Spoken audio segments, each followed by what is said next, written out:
उसकी बहन ने हमारी सारी चैट पढ़ ली थी। उसके घर के बाहर मसला बना। उसने मुझे कॉल की और बोला कि यार मुझे नहीं रहना यहाँ, प्लीज़ मुझे आकर ले जाओ। मैं उसे समझाने के लिए मिलने चला गया।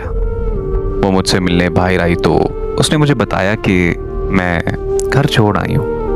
मैंने उसे बहुत समझाया पर उसने कहा कि मैंने नहीं जाना घर, मुझे तुम्हारे साथ जाना है।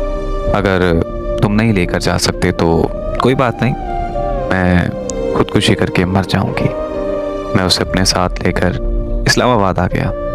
मेरे घर वालों को जब पता चला तो वो मेरे पीछे इस्लामाबाद आ गए और मुझे ये बोला कि लड़की वापस करनी है। और वो रोई जा रही थी और मुझे ये कह रही थी कि मुझे घर वापस नहीं जाना, मुझे तुमसे ही शादी करनी है।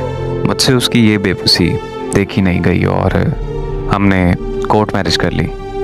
फिर एक दिन मेरे घर वालों की कॉल आई कि हमने तुम्हें माफ़ किया, तुम घर वापस आ जाओ। हम खुशी खुशी वापस पहुँचे तो वहाँ का माहौल ही कुछ और था। उसके घर वाले लड़की को ले जाने आए थे। मुझसे ये कहा जा रहा था कि अभी हम ले जा रहे हैं, तुम 2 दिन बाद बारात लेकर हमारे घर आ जाना। हम दोनों उनके पाँव पड़ गए कि हमें जाने दो, लेकिन हमारी बात कोई नहीं सुन रहा था।